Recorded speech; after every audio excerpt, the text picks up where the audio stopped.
વર્ષા ઋતુ આવી. વર્ષા ઋતુ એટલે વરસાદની ઋતુ. વર્ષા ઋતુ આવી. દર વર્ષે ધ્યાન દેજો, દર વર્ષે નંદ બાબા અને બધા ગોવાળો ગોવર્ધન, નંદ બાબા અને બધા ગોવાળો ઇન્દ્રનો યજ્ઞ દર વર્ષે કરે છે. આ વખતે સભા ભરાણી, જો ભગવાન હજી 1 વર્ષના થાય છે. આ વખતે સભા ભરાણી.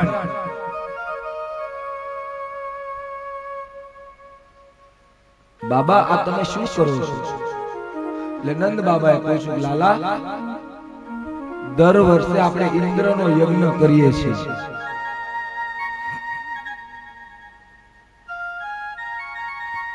ઇન્દ્રનો યજ્ઞ દર વર્ષે તમે શું કામ કરો છો?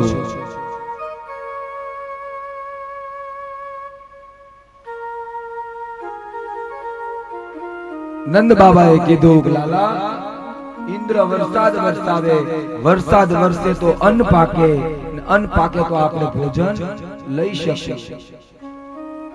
જોજો મારા બાપ, આ નાના એવા બાળકે સમાજમાં ક્રાંતિ લાવ્યા છે. ભગવાન ભગવાને ઉભા થઈને કીધું, બાબા આજથી ઇન્દ્રનો યજ્ઞ નહીં થાય.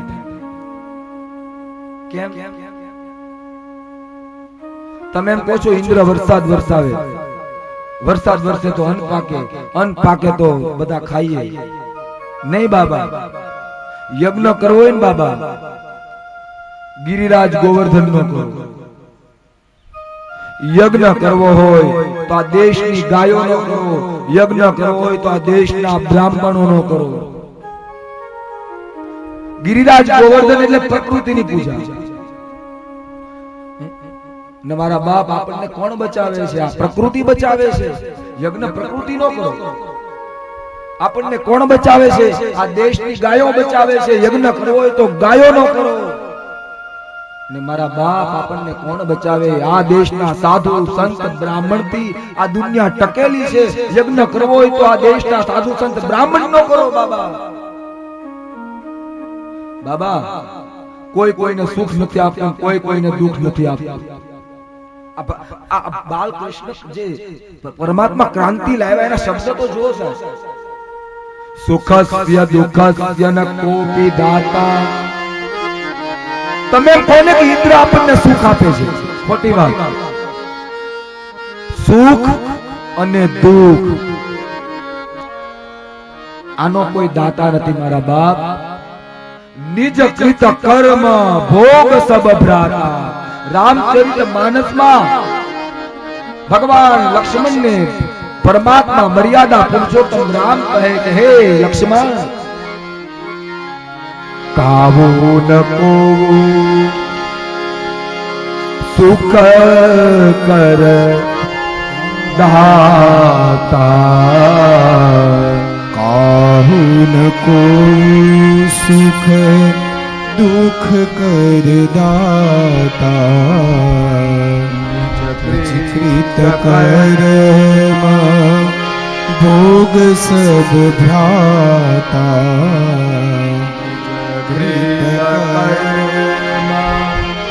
ભોગ સબ ભ્રાતા.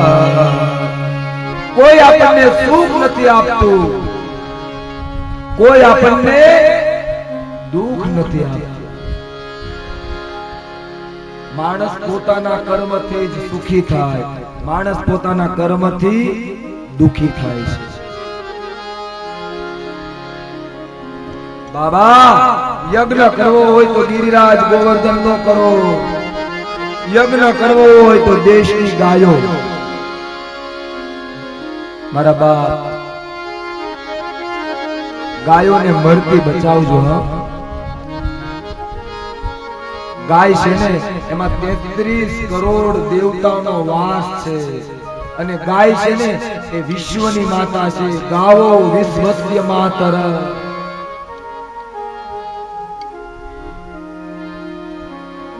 મારા બાપ ગાય રાખજો ઘરમાં.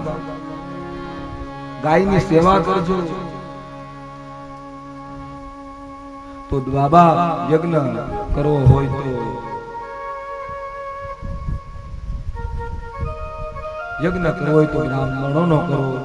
બાલકૃષ્ણએ કીધું તો નંદ બાબા એમ કીધું, લાલા આ યજ્ઞ કઈ રીતે થાય? ગિરિરાજ ગોવર્ધનનો, ગાયોનો, બ્રાહ્મણોનો?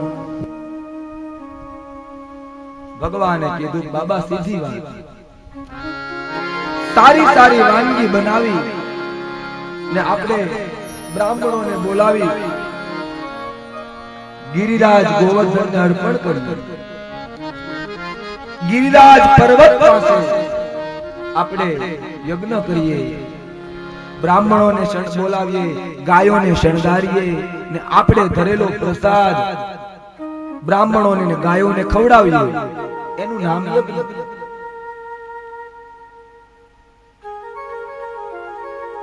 ભગવાને આ વાત કરી, આ વાત ગમી હો બધાય. બધાએ વિચાર કર્યો કે ઇન્દ્રનો યજ્ઞ હવે આપણે કરવાનો નહીં. હવે લાલો કહીને એમ આવતીકાલે આપણે ગિરિરાજ ગોવર્ધનનો યજ્ઞ કરવાનો છે. ઇન્દ્રનો યજ્ઞ બંધ કર્યો.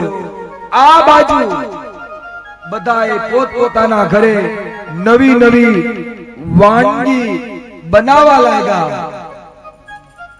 લાલાના કહેવા પ્રમાણે બધી વસ્તુની તૈયારી કરી. કોઈ મીઠાઈ બનાવી, કોઈ પકવાન બનાવ્યા. ગોકુળની ગાયો શણગારવામાં આવી, વ્રજની ગાયો શણગારવામાં આવી. બધા રસો પદાર્થો ભરી ભરી અને બળદ ગાડામાં નાખી ગોવાળિયાઓ, ગોપીઓ નવા નવા વસ્ત્ર પહેરી, મીઠાઈ આદિ પ્રસાદનો સામાન લઈ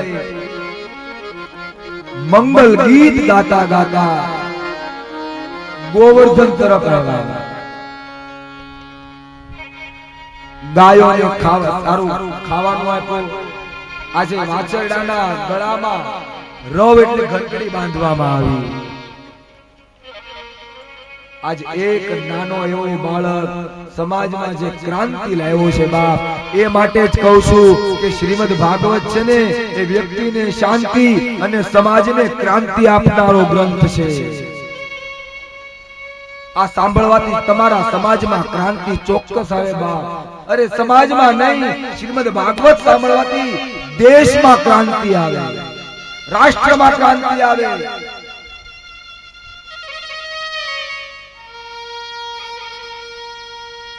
ગાયો આમથી આમ કૂદે,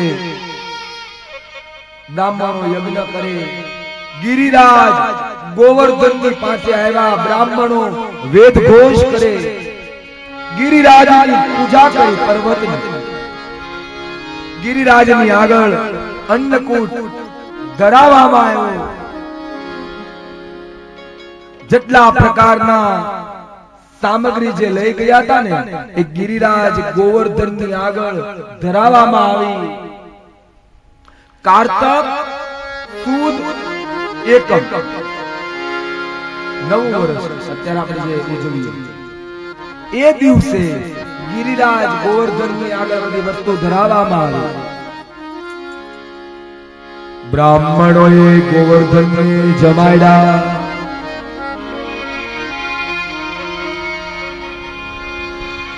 ગોવાળિયાઓએ કીધું, લાલા હે કનૈયા,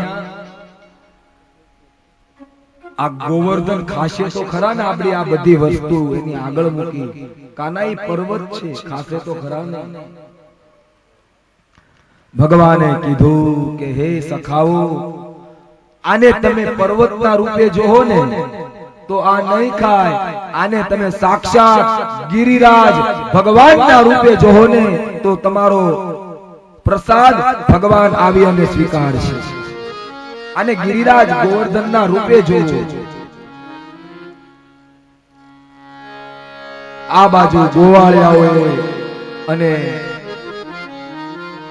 ભગવાને બધાને ગિરિરાજ ભગવાનને જમાડે ને ભગવાન પ્રત્યક્ષ ગિરિરાજ પર્વત રૂપે પર્વતની અંદર ગિરિરાજ ભગવાન આવી અને જે આગળ પ્રસાદ મૂક્યો હતો ને એ પ્રસાદ ગિરિરાજ ભગવાને ગ્રહણ કર્યું. પણ આ વસ્તુ ઇન્દ્રને ન ગમી.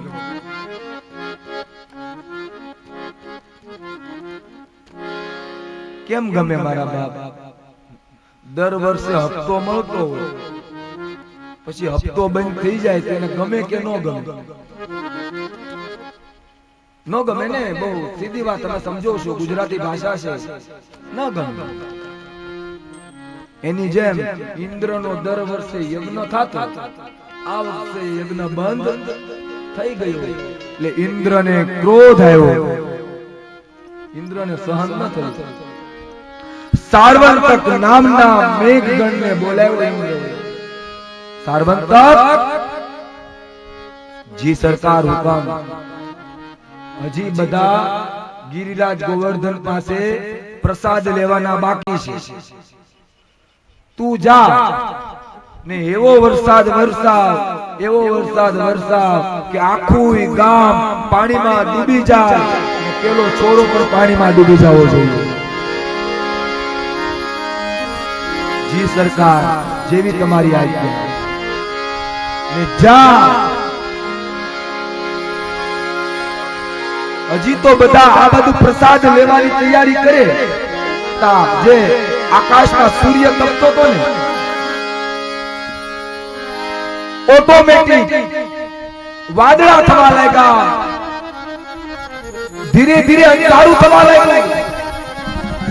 બધા જોવા લાગ્યા ઉપર, વીજળીના કડાકા ને ભડાકા થવા લાગ્યા. સાર્વત્રિક ધીરો ધીરો વરસાદ ચાલુ થયો. એમાંથી જોર વધાર્યું અને ભયંકર વરસાદ ચાલુ થયો.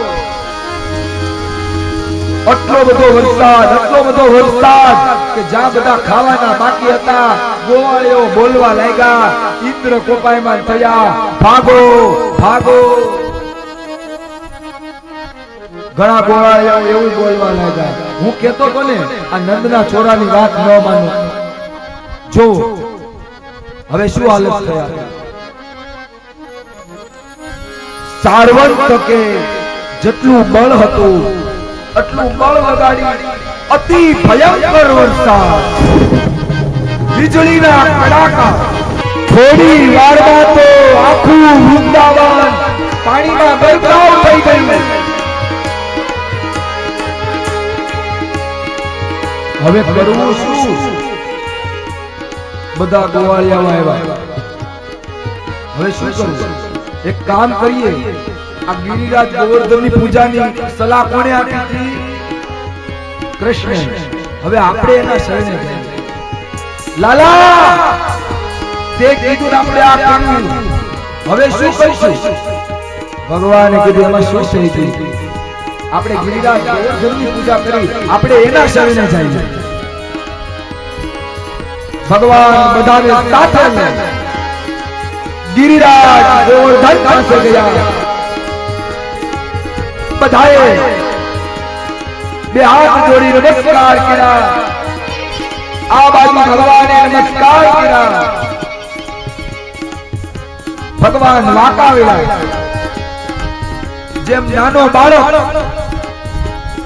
જમીન ઉપરથી ફૂલ તોડે ને, એમ બાલકૃષ્ણએ પોતાની છેલ્લી આંગળીથી નીચેથી ગિરિરાજ પર્વત ઊંચો કર્યો ને પોતાની ટચલી આંગળી પર પર્વત મૂકી ને ભગવાન ઊભા થયા. બધા ગોવાળિયાઓને કીધું આવી જાય. બધા ગોવાળિયાઓ આવી જાય. આ બાજુ સાર્વત્રિક પાસે જેટલું પાણી હતું એટલો વરસાદ વરસાયો, પાણી ખૂટી ગયું. સાર્વત્રિક ઇન્દ્ર પાસે ગયો. મહારાજ, મારી પાસે જેટલો જળનો સંગ્રહ હતો, સ્વયં ઇન્દ્ર આવ્યો. જ્યાં ઇન્દ્ર આવ્યો તો ઇન્દ્રએ હાથીની સૂંઢ જેવી ધારાથી વરસાદ વરસાયો. ઇન્દ્રએ ભયંકર વરસાદ વરસાયો, પણ છતાં એની કઈ કાર્ય ચાલી નહીં. આ બાજુ બધા ગોવાળિયાઓ અંદર લઈ ગયા. બધા ગોવાળિયાઓ પાસે લાકડી હતી. બધા ગોળીઓ લાકડીનો ટેકો રાખ્યો. લાલા તો કે હા